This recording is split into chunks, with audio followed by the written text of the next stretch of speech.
Welcome to the Breathe Conversations. This series explores how people operate as responsibility, ambition, and pressure increase. Not burnout stories, just honest conversations about what sustains performance over time. Today, I'm joined by Mark. Thank you so much for being here. Pleasure to be here, Katie. Good to have you. To start with, why don't you share who you are, what you do, and kind of what your current situation is? So, based in the Southwest, it's me and my brother's business. We've scaled from 7 properties just over 3 years ago to over 70 now. Specialize in all money out deals. We do all strategies, commercial to residential, title splits, HMOs, focusing mainly on cash flow at the moment and just focusing on large commercial based HMOs and title splits currently, with the occasional commercial to resi development in there, but that's probably only once per year. Amazing. So quite a mixed bag. And obviously, quite clearly there, you scaled pretty quickly from 7 properties to over 70. How would you describe that scaling process for you emotionally, physically, family life? How did that affect all of that? Yeah, so initially it's you're in the trenches, you're having to smash it out, you don't have a team around you. The problem with property is that you buy something, you then got to do the refurb, and then it then starts paying you at the end. So you can't afford staff until you get to the end bit. But obviously you need the staff in because you're scaling and you've got so much going on. And yeah. It can be very difficult to manage it, especially when you haven't got the cash just sat there. Compared to 3 years ago, obviously your week then would have looked very different to your week now. Yeah. Mind sharing the difference between what your weeks look like now? Yeah, so 3 years ago, just finished full-time work and jumped straight into property. And yeah, it was just all hands on deck, trying to do everything. So mortgage applications, utility company. So I would deal with the tenants and the day-to-day running of the business. And my brother would be dealing with the refurbs, renovations, maintenance, and that side of the business. Amazing. You mentioned your brother there as well. My property business is with my brother and cousin as well. I feel very fortunate to have that support. Do you Yeah. think the dynamic of your business would definitely change in terms of feeling maybe a little bit more isolated if you didn't have your brother working with you? Yeah, it's actually quite lonely being in property because it's like I'm in the office quite a bit on my own. Now I have Aaron, which actually is quite nice because he comes and it's like, although there's not much talking, there's like you still got the bands and bits like that. It's nice. And where I was previously, so I was a car sales manager, and there was a lot of bands, a lot of like blokes, and there was always, something fun going on, if that makes sense. And then going completely felt that to cold turkey to just working on your own is quite difficult. I know with yourself, and like, you were in quite a bloke orientated, everybody kind of like, I wouldn't say messing about, but there's always something happening that's kind of fun in the background. Yeah. And then just to kind of work on your own. No, I'm happy in my own skin. But you do feel lonely occasionally, which is quite nice to go out and do networking and bits like that because I'm quite a sociable. I'm a blaze personality, so I do like to speak to people. I do like to interact, and yeah, you do struggle a little bit when you start enjoying telephone calls to British Gas. You know there's something seriously wrong. Yeah, I'd be interested to know as well. So I went through that transition as well from working with a lot of people to then working on your own in an office, which at first I thought I was going to absolutely love, but I really struggled with routine. Um, and I wondered how you dealt with that initially, because waking up to go and work for someone else when you have to be somewhere on time is very different to waking up and being the master of your own time. Yeah. Because we're scaling so quickly, I didn't really have the luxury of, oh, do I want to do this? Do I want to do that? It's like this stuff needs to get sorted and it needs to get sorted now. So it was like late nights. I've got 3 young children. So they obviously were taking up quite a bit of my time. And to be brutally honest, back then I wasn't the best dad. It's difficult having that balancing act of being a good father and growing a business. And to be brutally honest, you can't do the two at the same time. You're either scaling significantly So when I was in the room with the children, I was trying to spend as much time with the kids, but like this thing here is constantly on my mind. I had a Apple Watch, which is the worst thing you can possibly have because it's pinging and you constantly like, as you can tell, I've changed my watch because my year of last year was to be a better father. And it's difficult. You can't expect, you can't be the master of everything because there just isn't enough time. Yeah, absolutely. And I hear that a lot is trying to adjust the schedule, scale a business, be a dad, especially when you've got young kids, you have that guilty feeling that you're not there. I guess the change for you would have come when you actually started getting the systems and the people in place. You Yeah. maybe felt more present as a father, but maybe a bit more isolated in the office because you didn't have that constant run of events happening. Yeah, I set myself like one-to-one time with the kids, got rid of my Apple Watch, phone went away, didn't get answered, put it in a different room. So I was definitely more present with the children, and noticed a noticeable change in our relationship with each other, and it's significantly better. Now I've got to the stage of where I've got staff, so I take them to school, I pick them up from school, I can go to all the sports days. I've now gone over that hurdle, and now I'm like the one dad that's at sports day when and it's like surrounded by all the mums because all the dads are like working, and I'm in a nice position that I have more free time now. Yeah, it's really good to hear that as well. I know how important that will be to you. And obviously, you had to go through the bad bit to get there, but you recognized it and you actually made that part of your targets to be more present, which I think is a pitfall that a lot of people have, is they don't Yeah. actually recognize it until things start going very downhill. So yeah, well done for that. And I'm looking forward to seeing how your year goes this year because I know you've got a big one lined up. What did you, decide early on that you wouldn't sacrifice? So is there anything that for me personally, it's my fitness. So no matter how busy things get, my fitness doesn't get sacrificed. I still exercise. Obviously, I don't have as many commitments in the personal side as you do. Is there anything that you decided you would absolutely not sacrifice very early on? No, to be fair, it was just work. Like I was beasting out the hours completely. I used to go to the gym a lot. That all went to pot. I wasn't hitting the gym, so I wasn't getting my dopamine hit from that. Wasn't really around the kids. Although I was around them, I wasn't actually kind of present. I was a crap partner for like 18 months. Yeah, I was crap. But then you kind of, all right, let's get some people in place, and then you start implementing systems and people, and all of a sudden it's just like, yeah, like as soon as you get the people in place, it just buys back your time like Yeah. that. I read on holiday, like buy back your time, and that was very good. And it is, I have a cleaner, I have somebody that does my gardening. I've spent the last 18 months then just being the best partner and best father I could possibly be. Um, and I do work hard in the business, but I'm more focused when I work in the business now because it's like, all right, this is business time. And it's not like, oh, let's go in the office and see what we can do. It's like, all right, let's go in, smash out a load of work. And then that finishes. And then I'm then a present father. Does that make sense? Yeah, amazing. So you have much more of a set timing rather than just trying to do everything at once. You don't really know what tasks you're completing, a million tabs open on the laptop. Sounds like you're much more structured now and you have that dedicated time and you've set those boundaries, which Yeah. is obviously very important, especially being a dad. When it comes to actually doing your day-to-day stuff, also managing energy with the kids and finding time for the partner as well, what do you find supports your energy and what do you find generally drains it? So gym in the morning is a non-negotiable. So all my meetings are booked around gym sessions.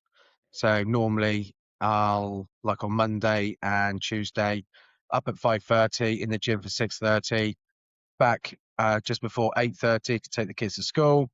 On Wednesday, Thursday, Friday, it's drop the kids to school, breakfast club, and then straight to the gym. So before my day's even started, I've managed to get a gym session in, feeling fit, healthy, and that does make a difference. And I find that then increases my energy throughout the day significantly. Amazing. And then everything else, then all the work then is then scheduled thereafter. And it gets to then 3 o'clock, pick the kids up. And unless I have a meeting that is that I can't get out of, that's after 3 o'clock. Everything, apart from that, everything is then just time with the kids. Amazing. And going to the gym early on as well. So that will naturally increase your endorphins because it builds your resilience and teaches your brain to actually work harder, and you get the dopamine as well that comes with it beforehand. So you're definitely helping the two things that seem to be lacking early on when you were scaling super quick and didn't have the systems and the people. Sounds like you're really zoned in and focused on now. And Yeah. I don't think that I was actually talking to someone about this recently, that a lot of people sacrifice the gym and they sacrifice their health and stuff to make their business scale so that they can spend as much time as possible on their business.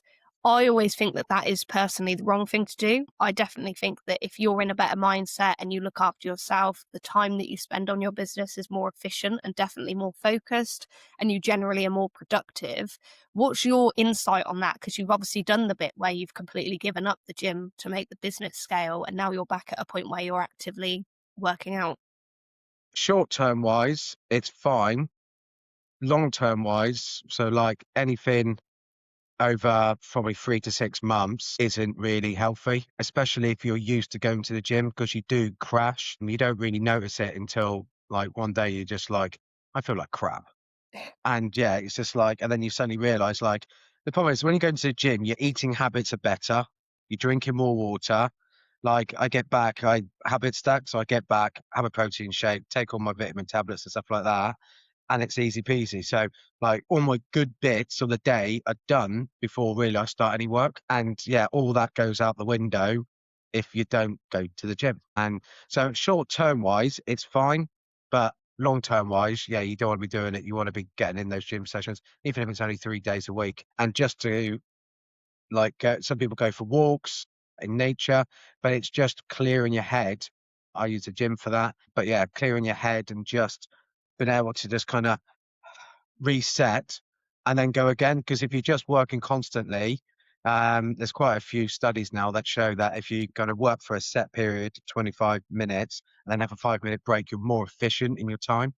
You actually Yeah. get more done with that 5 minute break, even though you feel guilty for having that 5 minute break. Yeah, it's funny, isn't it, that actually the things that we feel guilty for massively benefit us, but it's quite a common thing with high performers is that anytime we take a break or someone I spoke to, they feel guilty for going to the gym because they're not working. But Yeah. actually, by going to the gym, they're going to be more productive on the work that they do. Same with sleep. People that don't prioritize their sleep, it's like if you actually did have proper sleep, you'll be more productive the next day because you'll feel well rested. You'll get more done. But yeah, so that's very interesting actually, because it's something I've my natural boundary is to consistently work out and go to the gym or go to Muay Thai. So I've never had the experience of falling off that, but I know even when I'm ill, I definitely feel the effects of when I can't train, how much worse I feel after the couple of weeks of not training. Even though I've been ill, you have to listen to your body, and it definitely makes a difference for work. Is there anything that surprised you about yourself as you've scaled? Like that maybe in a negative or a positive way? Is there different ways that you've dealt with things emotionally, physically, anything? No, I think it's just having focus and just making it a priority. So when we brought on so many staff, it was kind of like me and the missus had a good chat, and she was just like, "Look, you're there with the kids, but you're not present." It was a hard conversation to hear, but it was a conversation that was actually very good for me and for her. So we now set date nights, and it's quite literally, I use my personal life like my business life. It goes in the diary, it's set, and that way it doesn't get missed. Other things don't like get involved, get like, well, we're doing this, so that didn't happen and stuff like that. If you have a meeting, you have a meeting, you make sure you're there for it. So I do the same principles in my personal life as I do in my business life. So I am always there present with the children. I do one-on-one time, one on Monday, one on Tuesday, one on Wednesday. Date nights, we set all the date nights, that's put in the diary. So the whole idea is that nothing gets missed. So you're more present. Amazing. I love that. And I've taken a lot of advice from people on diary management, stuff like that, personally, because I'm definitely, if it's not in the diary, it doesn't get done. No. So live by my diary. Is there anything that like you generally notice if you're pushing too hard? Are you able to pick up on it now better than you were before, or is it still something that you have to wait for a bit of a trigger point before you notice it? Personally, I think it's a trigger point. You just suddenly like you're smashing it out, and all of a sudden you just crash. Whether or not it's like I've just come down with this illness, and it just hits you like a ton of bricks, or Yeah, you just don't want to get out of bed in the morning. I know my brother had an issue with that for like 3 days. He just didn't want to get out of bed, and we were just pushing too hard. And we're quite laid back, and we can smash up some work. But it got to a breaking point with Martin. Um, but yeah, that's when you know you need to dial it back a little bit and then carry on. definitely. And maybe there are some things that happen before that happens that you just haven't quite managed to pick out yet so that you'd be able to Yeah. catch it earlier. And actually, a common theme I see before people completely crash and get to the point where they don't want to get out of bed is they have about 3 to 4 weeks of hyper focused, hyper productive work. And they go all out and they're like, wow, everything's great. This is amazing. But actually, the lead up to this collapse almost is where you go completely the other end of the scale. It's a really weird thing because you would think as you're getting closer to burnout, you would gradually get more tired, but you don't. Yeah, You get that would make sense in my head. yeah, you would get really hyper focused, really hyper fixated, really productive, but then you crash. And that's something I've noticed a lot. And it may be that you guys do that as well, but just haven't noticed it.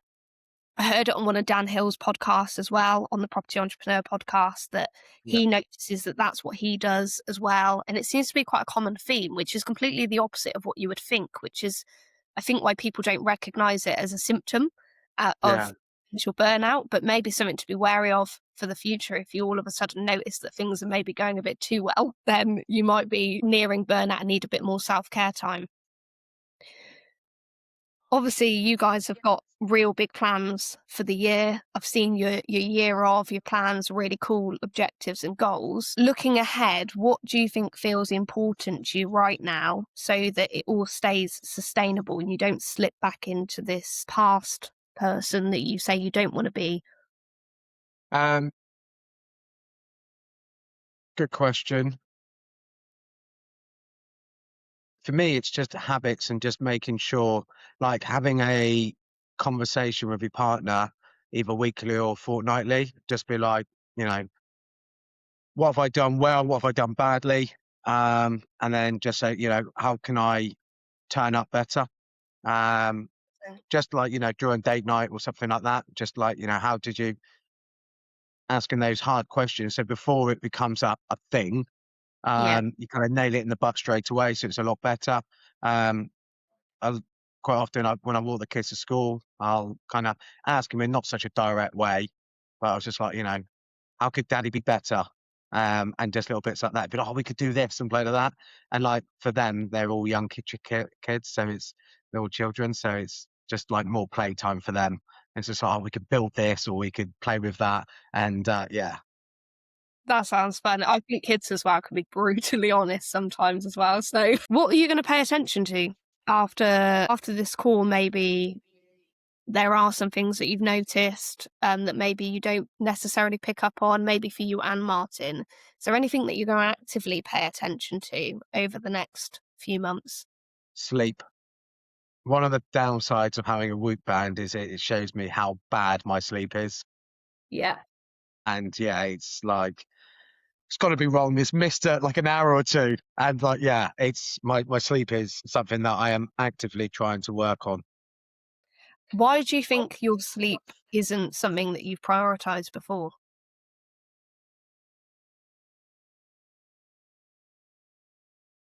Good question.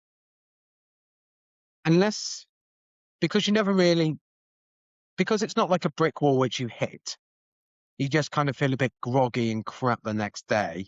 You never realize how bad it is until you get like 3 or 4 nights of good sleep, and then all of a sudden, and then like you'll get 4 hours like the next night, and you'll be like, oh, I feel like crap, and I can't focus, I can't do anything. Until you actually have that, the feeling crap and not focused is then becomes your norm. That's your platform. So and Yeah. that's you think life always is. So, with sleep being a priority, obviously we're in the mastermind together on Property Entrepreneur. I can hold you to account a bit more on that and Yeah. start tracking your sleep with you. What are you going to do to improve that? There's quite a few things that you can do. I'd also recommend a book called Why We Sleep if you haven't read Yeah. it before, by No. Matt Walker. Very, very good book and goes into the importance of it.